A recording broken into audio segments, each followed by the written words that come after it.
Hey guys, SH here, and today I want to talk about the Naval Strike DLC and some of my opinions on some of the weapons in the Naval Strike. So, if you guys haven't noticed already, the DICE finally decided to launch the Naval Strike DLC on PC, and I know if you are a console player, you probably got this DLC a decade ago, patch. But anyway, overall, I think the Naval Strike is a pretty solid downloadable content. I think it's just so much better than the China Rising or the Second Assault, especially if you look at the map design. I think the DICE spent a lot of time on putting a map design on each map, and I think as for the map design and as for some of the balance between the map and the environment, I think the Naval Strike DLC is more superior than the China Rising or the Second Assault DLC. So if you want to spend some of the money on Battlefield 4, I'm gonna recommend you going for the Naval Strike DLC other than the Second Assault, the China Rising DLC, but still totally up to you. But for me, I think the Naval Strike is a lot superior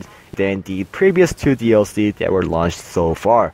But I don't want to talk more in depth about that today. Today I want to talk about some of the weapons in Naval Strike. And for me, I was able to play around with pretty much all the weapons in Naval Strike DLC except for this one sniper. So there was a way to play around with the Naval Strike DLC right even before the Naval Strike was launched, and it was for PC only. So if you're a console player, there was pretty much no way to play around with it. So you pretty much had to unlock some of the assignments, and they basically allow you to play around with the Naval Strike weapons. And there was just one weapon that I was not able to try out. So today I decided to jump into the Naval Strike server, and I started unlocking this weapon called the SR338. So it's in the recon class, and when the DICE first announced that this gun is gonna be in the Battlefield 4, a lot of people thought that this gun is gonna be one of the most overpowered recon class in the Battlefield history. But as for right now, it turned out to be a complete opposite, because this gun is a pile of trash. This gun shoots the marshmallows and potatoes, to give you an exact estimate of how this gun works. So it's in the recon class, but it doesn't act like a sniper rifle. It acts more like a designated marksman rifle, because if you look at the damage model and the rate of fire, it fires very similar to most of the designated marksman rifles, except for the fact that it just has a little bit more range, it has a little bit more damage up close, and then it has one of the default sniper rifle scope. But other than that, it's exactly the same as the designated marksman rifles class,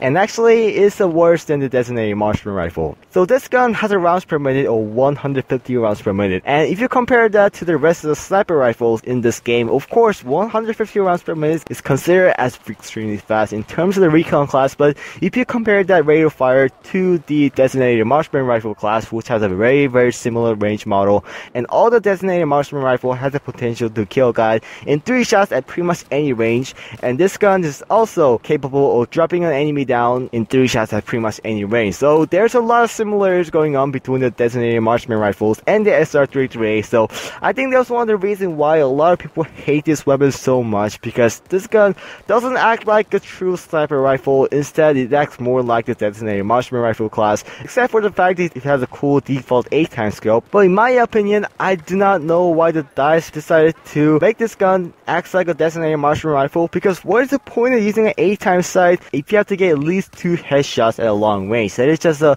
huge drop up there, and there's pretty much no reason to use this between the close to the long range, period. This gun has a very slow rate of fire, very insignificant damage model, like if you compare it to the rest of the recon classes.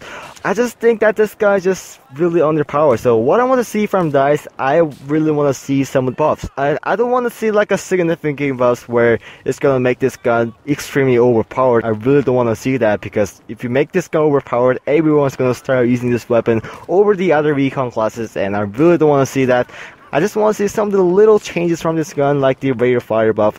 This gun just needs a little bit extra firepower to compete with at least all the designated marksman rifle over a range. And it would be kind of nice to see a buff of the damage model, because you have to get at least 2 headshots to kill guys between the medium to long range. And in a close range, yes, there is a way to kill guys just 1 headshot, but the range is just extremely minimal. In fact, in that range, typical sniper rifle has the potential to kill a guy in 100 damage, and this gun only can deal up to 50 damage up close, and I think it's just kind of on the power side. I just want to see some of the buffs from dice, because if you start going this way, I don't think anyone's gonna use this sniper rifle after a couple of months, because this thing is just so underpowered and people's not gonna enjoy that much. But other than that, I think the Naval Strike DLC is a very solid DLC, so if you wanna spend some of the money for it, I would totally recommend you spending some of the money other than the Second Assault or the China Rising, because I just like the map design and I just like some of the weapons that the DICE decided to implement to this game, and I think it's more superior than the other DLCs that have been launched so far. But anyway guys, I think that's it guys. I hope you guys enjoyed this video, and I'll talk to you guys later.